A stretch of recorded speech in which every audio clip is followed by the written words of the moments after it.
Podcast. Buenas tardes a todos. Hoy es un live especial, el cual vamos a hablar sobre un poco de lo que es la desinformación sobre la magia. Vamos a esperar que las personas se vayan reuniendo de a poco, así que voy a empezar a terminar, como se dice.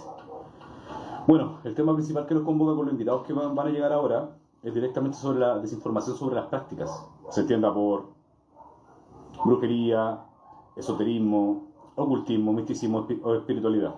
Voy a terminar un poquito. Hablemos qué es la magia, o qué uno se refiere directamente a la magia en sí.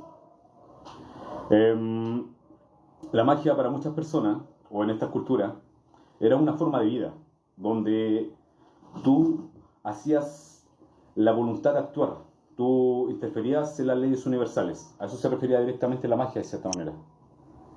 Ya, llevo ciencias, perfecto. La magia venía del origen de la palabra magi, con dos i, que esta se dividía en dos partes. Era una que tenía que ver con el tipo de oraciones, que era la magia ritual que se referían, y lo otro era el lado científico, el cual tenía que ver mucho con lo que era la hipnosis o con lo que era la sugestión, en base a eso. La magia ritual, que era la magia de semejanza, uno podría ocupar directamente herramientas o atribuciones como muñecos, ciertas prendas de la persona y hacer que toda esa energía canalizada vaya a través de la persona en base a una figura. También tenemos lo que era la magia por contagio, que era directamente tener objetos del portador y en base a eso generar rituales. Ahí llegó la brujita. Perfecto. Entonces el acto mágico se refiere directamente a lo que es interferir en la realidad de manera material o espiritual. Es cambiar la realidad a través de estados alterados de conciencia, que le llaman. Se entiende que las personas que realizamos estas praxis o esta práctica, entendemos que el universo es un ser viviente, el cual ahí existen distintos tipos de rituales, donde está rituales de iniciación, invocación, de ascensión, etc. Los rituales siempre van a ayudar para alimentar y dominar lo que es la energía interna, de cierta manera. Hay que siempre recordar que la energía creadora siempre está en uno, ¿ya? Y ahí es donde uno tiene que tener su conexión con sus propias herramientas. Uno puede tener distintas sendas o distintos tipos de praxis para trabajar, pero siempre hay que entender que todo radica en uno, todo parte en uno. Hay que siempre saber reconocer directamente lo que son las energías, ¿ya? La energía, como poder llamarlo así, más accesible o la otra más densa, que algunos le llaman bien, mal, otros le llaman demonio, ángeles, depende del paradigma, cada cual esté situado. Y en base a eso sintetizar el cometido para tener resultado en base a lo que lleva un trabajo previo. Bueno, acá hay un esquema que siempre se habla sobre lo que generaban directamente las élites sacerdotales, que fue dividirnos directamente entre brujo y hechicero. ¿Cuál es la diferencia directamente entre un brujo? Los brujos o las brujas se efectuaban directamente que eran grupos ocultos, ¿ya? En los cuales solamente se les daba una connotación de que ellos rendían culto a esas entidades, que eran directamente esclavos de esos seres. Y los hechiceros directamente eran los que dominaban la naturaleza, los elementos, los que sometían, los que invocaban, los que creaban, los que hacían encantamientos, de ese tipo de forma. Ahí llegó Templo Satán. Y eso es como un concepto previo o básico directamente de lo que vamos a hablar ahora.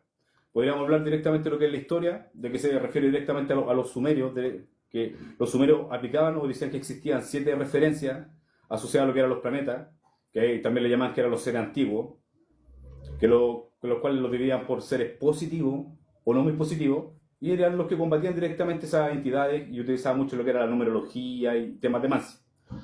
Eso era directamente en el occidente.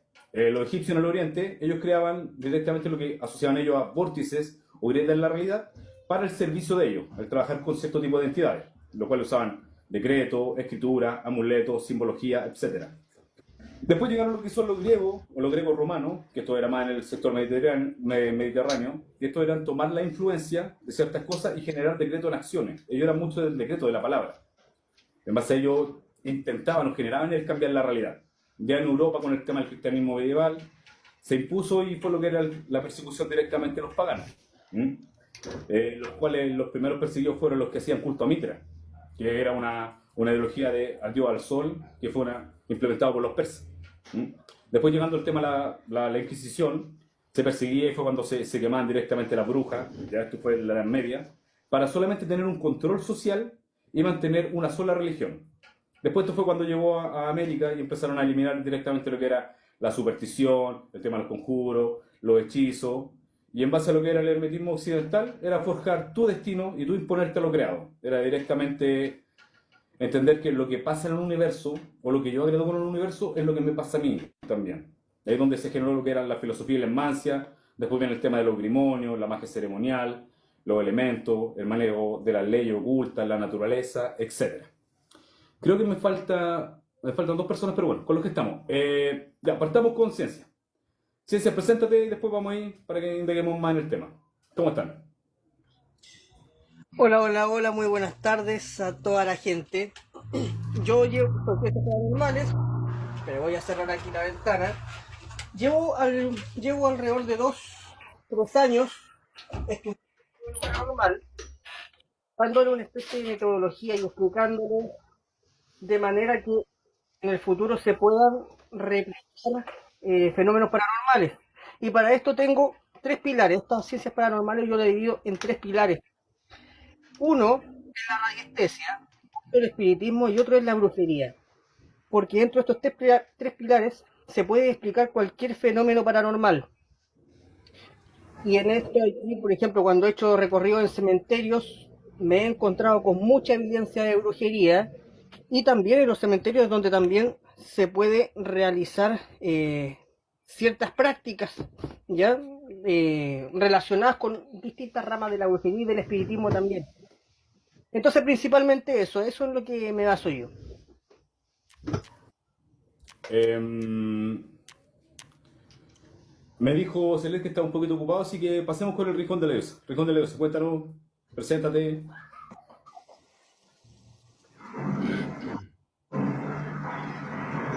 Buenas tardes, soy Mónica Rodríguez del Rincón de la Diosa Monterrey. Soy mexicana y lo mío es la brujería tradicional, ¿verdad? Es la taromancia y la brujería tradicional. Me llama mucho la atención lo que dice Ciencias Paranormales de lo que se llega a encontrar en los panteones con respecto a brujería. Y sí, ciertamente, ¿verdad? Se encuentra uno muchos vestigios de rituales que se realizan. Sin embargo, por ejemplo, a la práctica de la brujería no siempre vemos todo, no está todo ahí todo el tiempo visible, ¿verdad? Hay mucho trabajo en donde incluso se pide colaboración a lo mejor de personas que le llaman sepultureros para poder a lo mejor tomar huesos o incluso dentro de depositar trabajos dentro de tumbas. Pero sí de pronto es muy asombroso que en plena hora del día te topas con animales en sacrificio o de alguna manera sangre o vestigios de todo lo que pudo haber sido un ritual nocturno, puesto que no solamente vamos a practicar brujería, mucha de la gente también va y toma iniciaciones dentro del panteón y esto es la verdad muy llamativo. Me llamó mucho la atención lo que comenta porque sí realmente es muy interesante todo lo que nos podemos encontrar dentro de los panteones, ¿no?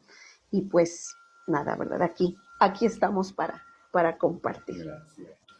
Y ahora tenemos a Templo Satán Chile, un máster, lo considero yo. Hay que él se presente y indica qué es lo que él hace. El micrófono. Vale. Sí. ¿Me escuchas? Hola, muy buenas tardes a todos, a Ciencias Paranormales, creo, no sé quién es la otra persona, y el Rincón. Gracias a ti también, Criser, por la invitación. Para nosotros es un honor participar en instancias como estas donde se habla de sucesos paranormales que estaba escuchando ahí, muy interesante. Creo que acá hay cosas que voy a aprender también desde otras perspectivas y otras miradas, porque así somos nosotros, ¿eh? Los satanistas y luciferinos. En mi caso yo soy satano-luciferino, ¿ya? Soy un híbrido entre las dos corrientes principales del sendero izquierdo, entre el satanismo moderno y el luciferismo. Entonces tomé la decisión y claramente soy un híbrido.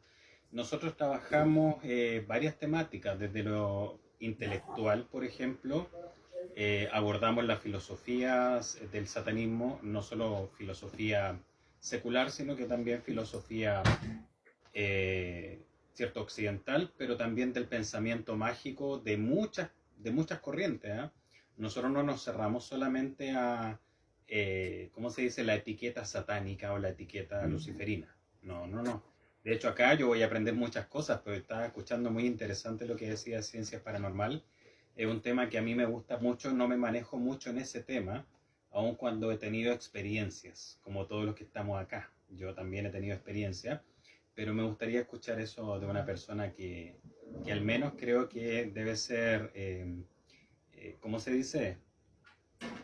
Ha incursionado en ese tema, ¿no? Entonces me interesa mucho. Y del Rincón también le escuché algo bastante interesante sobre los elementos necrománticos, y ahí yo estoy más cercano a ella. Sí, nosotros también trabajamos con elementos necrománticos, ya sean desde huesos, desde tierra, incluso también tú eres chileno, ¿no?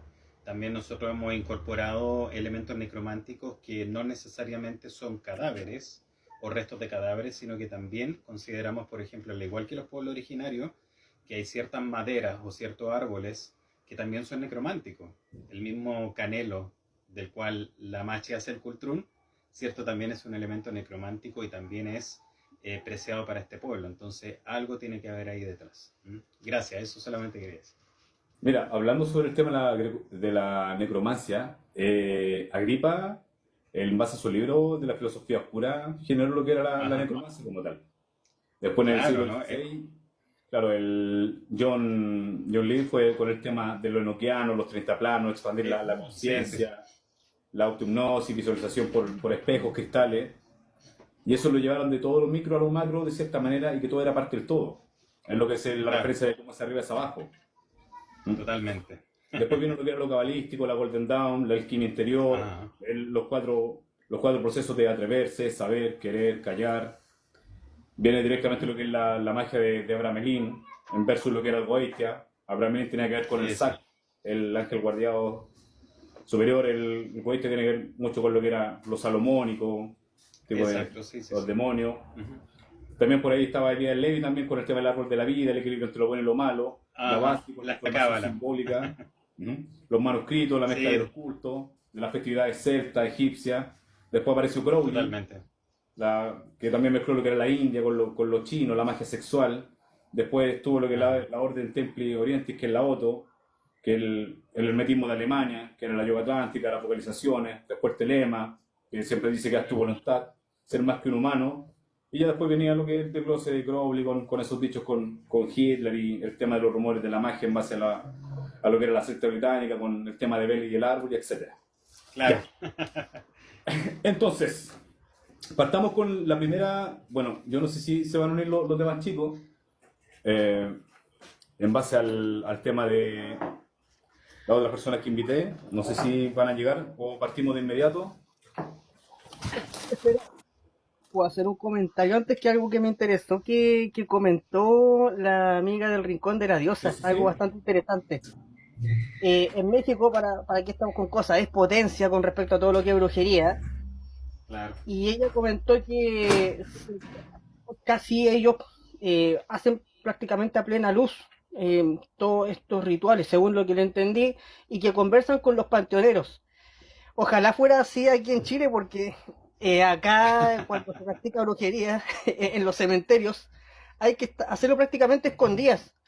De Claro. hecho, sí, cuando uno habla con las cuidadoras de patio en el cementerio general, por ejemplo, siempre comentan que echan a palo a las brujas cuando las pillan acá en los cementerios.